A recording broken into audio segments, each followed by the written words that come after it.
They had grown into lively boys, always running through the village, playing in the dirt, and laughing at things only children found funny. Despite the whispers that still followed them, Amaka had started to heal, and then came Jacob. He was a kind man, strong and hardworking. He had come from a neighboring village, looking for a wife. He didn't care about Amaka's past. He didn't care about the rumors. He saw a woman who had suffered enough and wanted to give her a better life. At first, Amaka had refused. "I am not meant for happiness," she told him. But Jacob was patient. He visited her every evening, helped her fetch water, played with her sons. Slowly, she began to trust him, and finally she agreed to marry him. The wedding was small but beautiful. For the first time in years, Amaka felt hope. She thought the worst was behind her. She thought she was free. She was wrong. On the 7th night of their marriage, Amaka woke up to the sound of Jacob screaming. Her heart pounded as she sat up, looking around in terror. "Jacob?" she whispered. He was clutching his chest, his eyes wide with fear. "Amaka," he gasped. "Something is here." A chilling wind swept through the room, though the windows were shut. The air grew thick, suffocating. And then, a voice. A deep, hollow whisper that sent shivers down her spine. "He is not yours." Jacob's body convulsed. He let out one final scream before collapsing onto the bed. "Dead." Amaka sat frozen, staring at his lifeless body. She wanted to scream, but no sound came out. By the time the sun rose, the entire village had heard the news. "She is cursed," they whispered. But Amaka refused to believe it. It must have been an illness, a sickness they had not seen. But then it happened again. Months after Jacob's death, another man came into Amaka's life. His name was Daniel, a gentle farmer who did not believe in curses. He told Amaka that what happened to Jacob was an accident. And when he asked for her hand in marriage, she agreed, hoping that maybe, just maybe, she could move on. But on the 7th night of their wedding, Daniel died. The same way. A scream in the night. A whisper in the darkness. A lifeless body beside her in bed. The village erupted. "This is not natural. It is a curse." Still, Amaka tried to deny it. But when the 3rd husband died, then the 4th, then the 5th, she could no longer fight the truth. Something was wrong.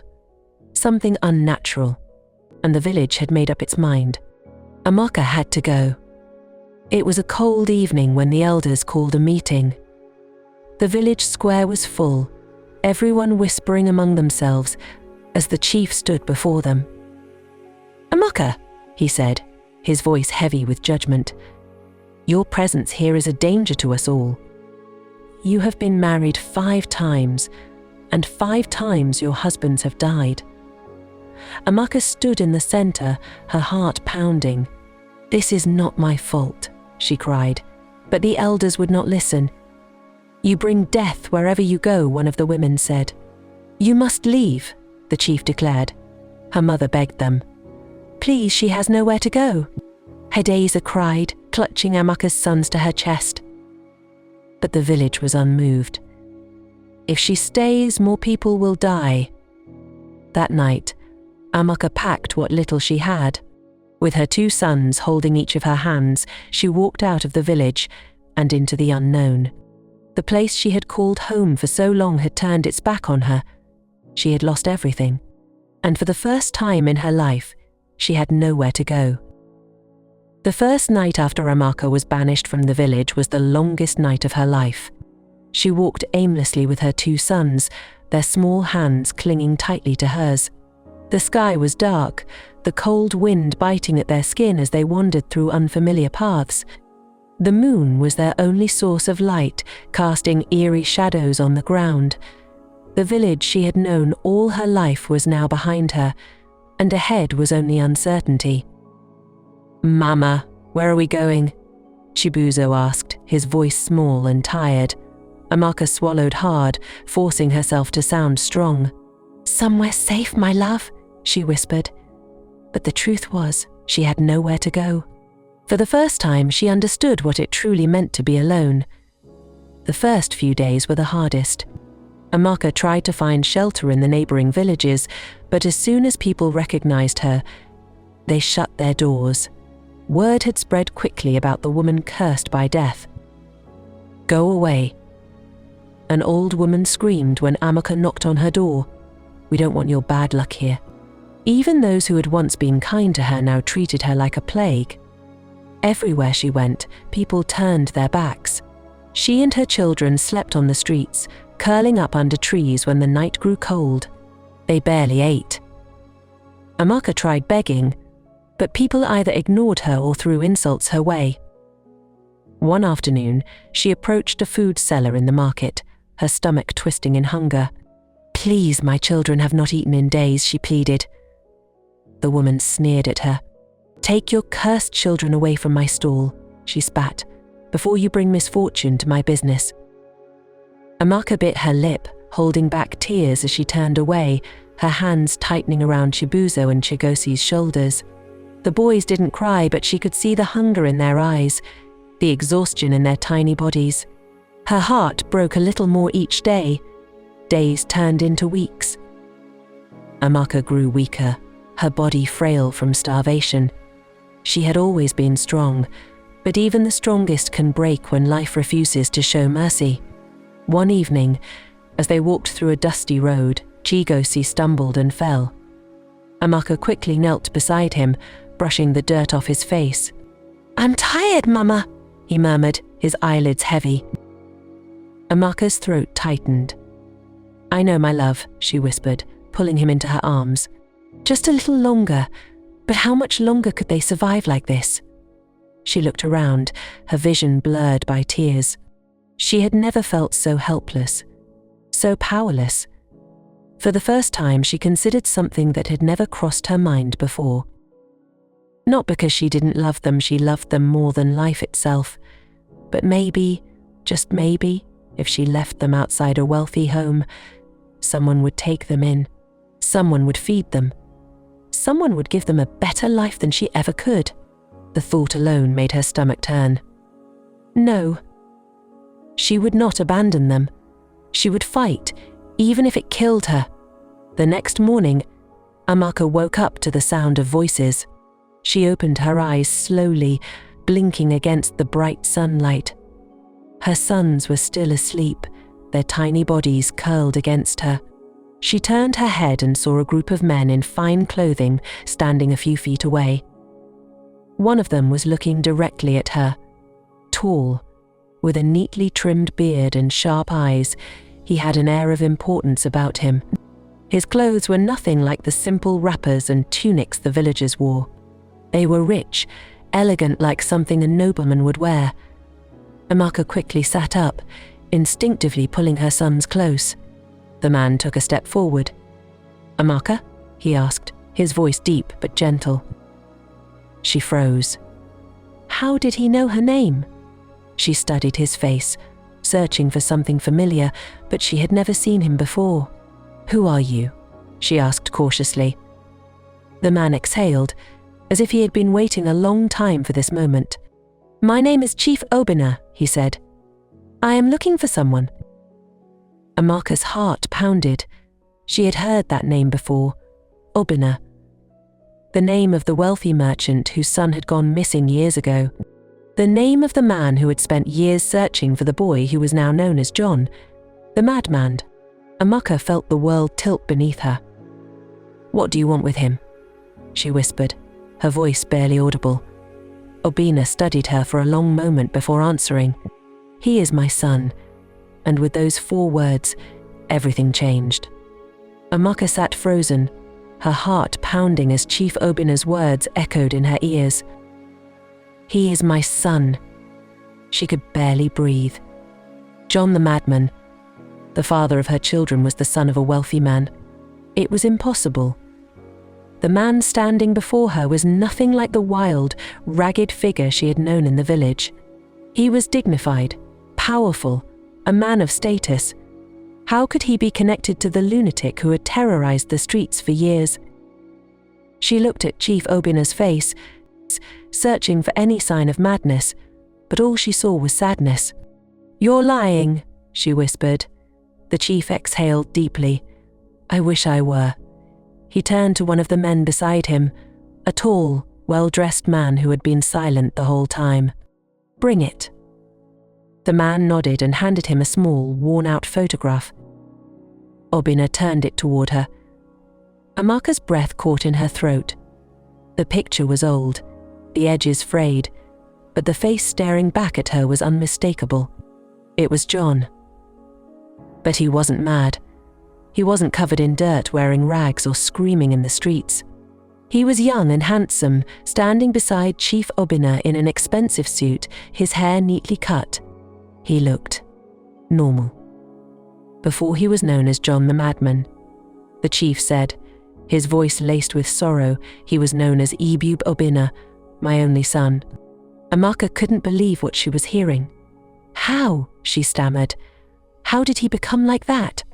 The chief sighed, running a hand over his face. "My son was never meant to live in the streets," he said.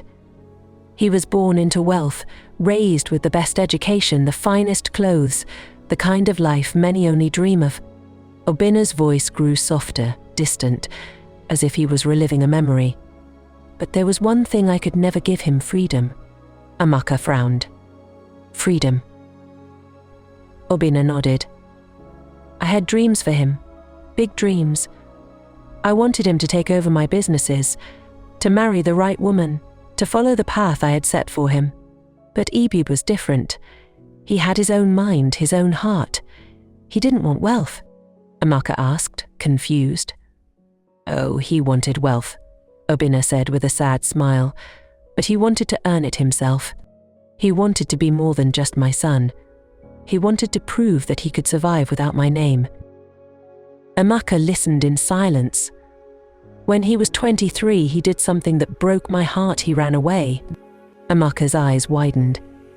"He left everything behind," Obina continued. "His money, his title, his inheritance. He said he wanted to experience the real world. So he became a madman?" Amaka asked, still struggling to connect the pieces. Obina shook his head. "No, he didn't go mad immediately. He traveled from city to city, taking odd jobs, living like an ordinary man. But then, something happened." Amaka leaned in. "He got involved with the wrong people, dangerous people. One day I received a letter, an anonymous note telling me that Ebube had been kidnapped." Amaka gasped. "We searched for him for months," Obina said, his voice tight with emotion. "But when we finally found him, he was different." "What do you mean?" "He was broken. His mind was gone. He had been tortured, beaten, left to starve. Whatever they did to him, it destroyed him." Amaka felt her stomach turn.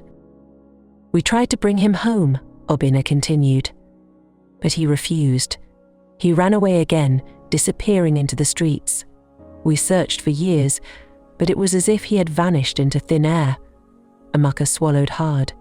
"He was found in our village," she murmured. Obina nodded. "And now I know why." His eyes met hers. "He found you."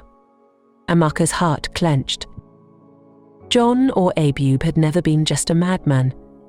He had been a broken man, a lost soul, searching for something he couldn't name. And somehow he had found her. "Did he ever talk about me?" she asked hesitantly. Obina sighed. "The villagers told me what he did to you, Amaka, and for that I am deeply sorry." Amaka looked away, shame burning her skin. "I don't know if he remembered what he did," Obina continued gently, "but I do know one thing: he never forgot you." Amaka's breath hitched. "What do you mean?" Obina reached into his pocket and pulled out something small. It was a tiny, crumpled piece of paper. He handed it to her. Amaka unfolded it slowly. Her hands shook as she read the words, scribbled in messy handwriting. "She is the only one who was kind to me." Tears blurred her vision. John the Madman had remembered the day she gave him those few coins. She had been nothing to him, yet he had held on to that memory, even through the madness. A strange mixture of emotions flooded her: anger, sorrow, confusion. Had he been a monster? Or had he been a victim, just like her? Obinna placed a hand on her shoulder. "You don't have to suffer anymore, Amaka," he said softly. "Come with me." Amaka frowned. "What? Come home with me," he repeated. "You and the children, you are family now." Amaka's heart pounded. But the village cast you out," Obinna interrupted. "But I will take you in." Amaka's lips trembled. "Why?" Obinna smiled sadly. "Because you are the mother of my grandchildren," he said. "And no matter how they came into this world, they are mine. And you, Amaka, are the woman who gave them life." Tears streamed down Amaka's face. For the first time in years, she felt something she had forgotten existed: hope. The day Amaka returned to the village, she came in a convoy of expensive cars. Dressed in clothes finer than any she had ever worn, she stepped out with grace, her son standing beside her. The villagers who had cast her out now stood in stunned silence. They whispered among themselves, their eyes wide with disbelief. "Is that Amaka? It cannot be. How?" Amaka ignored them. She walked straight to her mother's small hut, where Hadiza was waiting with tears in her eyes. "Mama," she said, her voice breaking. Hadiza reached for her, pulling her into a tight embrace. "You came back," her mother sobbed. Amaka nodded. "I came to take you home." She turned to the villagers, the same ones who had mocked her, rejected her, left her to die. She saw their regret, their shame, their silent apologies. But she said nothing. She simply walked away, her head held high. She had been the outcast, the woman cursed by death. But now she was something else entirely. She was the woman who had survived. The woman who had won. Please subscribe to our channel for more interesting stories like this. Thanks for always supporting our community.